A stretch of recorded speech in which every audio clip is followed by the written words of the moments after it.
Hey guys, OPPop29 here, and today I'm diving back into War Thunder. Today I decided to take it to the ground and get muddy and dirty for you all.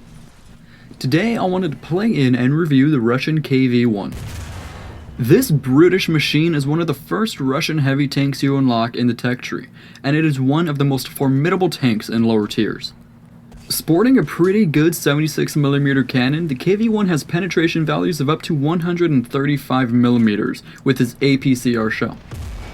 However, given this tank's 4.7 battle rating, it'll likely be put up against Tigers, Panthers, M18s and Shermans, and those really annoying A-22 Churchill tanks. The KV-1 is more than a match for those types of enemies and can usually dispatch most of them with 1 or 2 shots, except for the Churchill. Since the KV-1 is a heavy tank, it's best to keep this one at medium to longer ranges and try to support your team as best as you can.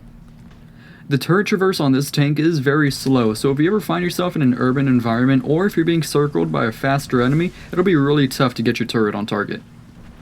I guess that's a good thing. This tank can take a few hits and keep kicking. KV-1 has about 100mm of frontal armor in its vertical surfaces, plus a nice 70-degree slope that bounces practically everything. The side armor of the tank is about 75mm, which is considerably more weak.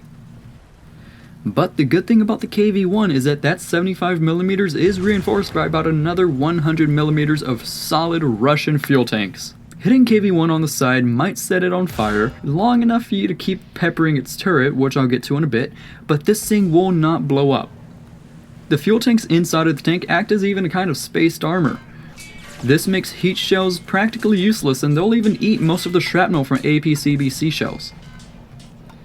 Now, I haven't spoken about the turret yet because this is truly the KV-1's Achilles heel. The turret is mostly vertical, save for the cheeks in the front, and only about 90mm of steel stand between you and the enemy. The turret ring is also very large and indistinguishable from the rest, so it's very easy to make that a target.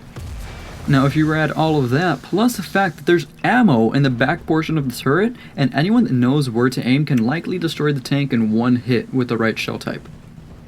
Actually, speaking about shell types brings me to my next point, the KV-1's APHEBC shells. That's right, the KV-1 comes packed with the most devastating shell in the game, armor-piercing, high-explosive, ballistic, capped death. This shell does have a lower penetration rating than the APCR at 98mm, but 1 round in the enemy tank will likely equal 1 kill. APHEBC rounds are notorious for one-shotting enemy tanks, and this one is no exception. Aim on the side of a Tiger's hull, anywhere on the turret, the back of a Churchill, and 1 shot usually means lights out. Even if the enemy isn't destroyed in 1 shot, more than likely that round will do enough damage to control surfaces and crew members that tank will be out of action until you can reload your next round and put it into them. This behemoth is actually quite maneuverable as well. Max speeds of 34 km an hour and a traverse rate suitable for a Russian heavy tank, and you have something that can get from point A to point B and clear the entire way in between. From the gameplay I have here in this video, you guys have seen that the KV-1 does very well when engaging one enemy at close ranges. However, as soon as another player enters the fray, the KV-1 quickly loses steam and is usually overpowered.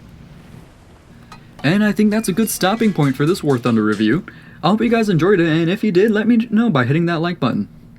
If you guys want to see any more information on the other tanks, or if you have any other tanks that you want to request for me to review, let me know down below and I'll definitely see if I can work something out for them. Until next time guys, this has been OPPop29, and I'll talk to you later.